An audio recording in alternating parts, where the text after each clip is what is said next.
Hey everybody, it's Hero back with another Dragonflight video, and we are taking a look at what will be my main for Dragonflight. I have boiled it down to 4 specs. There's a lot of other contenders out there, but I have boiled it down to 4 that I think are worthy of my consideration. What do I think about when I'm trying to figure out what will be my main? First of all, does it transmog well when it has a shirt off? That's like number one for me. If it doesn't look good with a shirt off, I'm sorry, it's out of the running.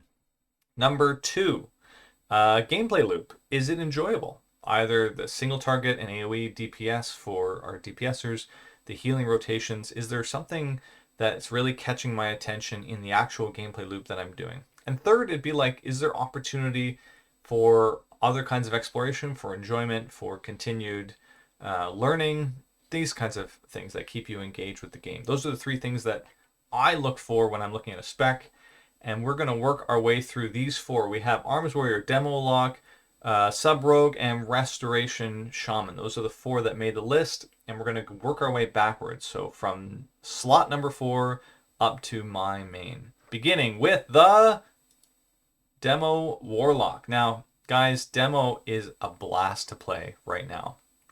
This spec feels great, does a lot of damage, and has a couple of different builds that are interesting for single target and AoE.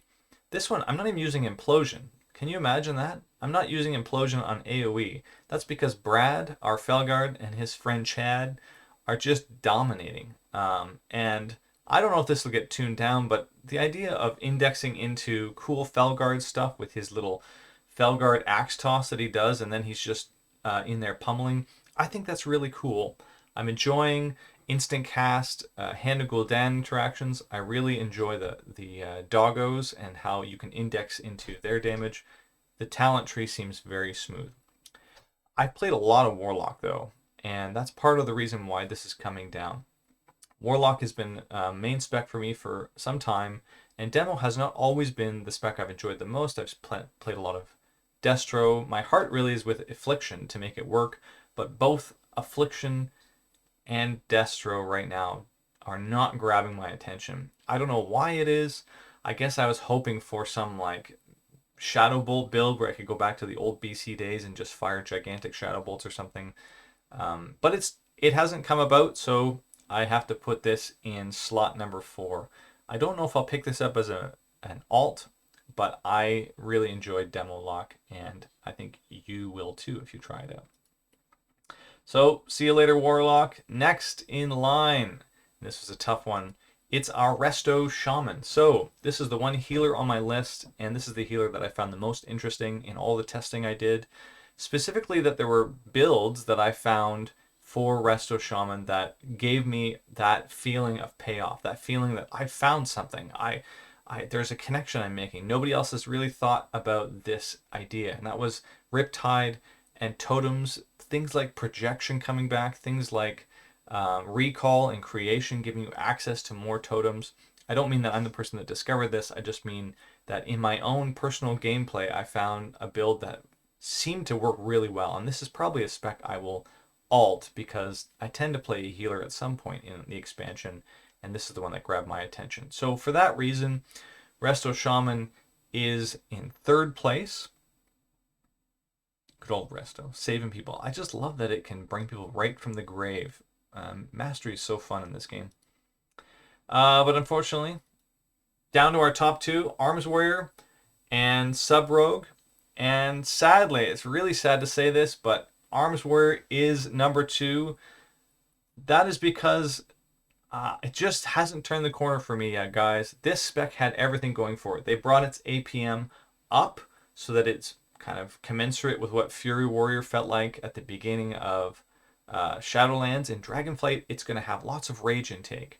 It's going to have lots of cool ideas. Bleeds, you'll see here with Skull Splitter going off. Good execute. But they haven't quite turned the corner with Overpower yet, and the place of Overpower in the rotation. Nobody's quite sure what to do about it. Overpower is a button that amplifies your Mortal Strike. You get it back with Tactician, meaning if you hit your rage spenders, you have a chance to give yourself an overpower proc. But the button itself just doesn't work when you have this kind of rage economy. Nevertheless, the gameplay is pretty fun. I think where it falls apart for me is a little bit of the defensive side in Mythic Plus specifically, but also in Raid. I just haven't found it to be as I don't know, good in survivability. I guess I'm comparing it to Rogue, so that's not fair, but I'm kind of an idiot, so I'm likely to get into trouble, and just having a cheat death is awesome. The defensive side's a little bit lax, and also the class side on Warrior feels a little bit set. You have to go through and get Avatar and Torment or the Blade Storm stuff. Your stuff on the Spectre maybe is a little set as well because you're not totally sure what to do. You're either doing the Blade Storm stuff with SOS or you're doing EP and execute style things.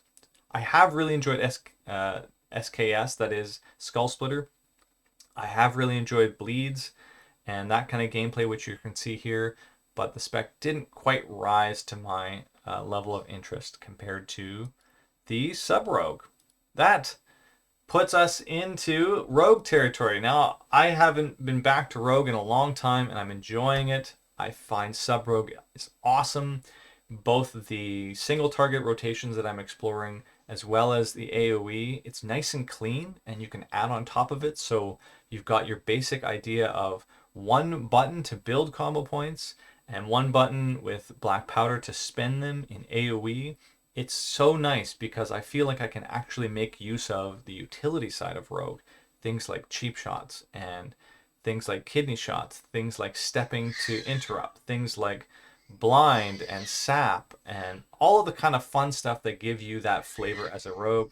I've loved it for a long time and I'm excited to get back to it. The other takeaway for me with Rogue is I enjoy Outlaw, and I think Assassination is that challenge I'm going to reach for in this coming tier. Assassination has way more buttons. Its APM has gone up through the roof. A lot to explore there, and I'm interested in testing that out.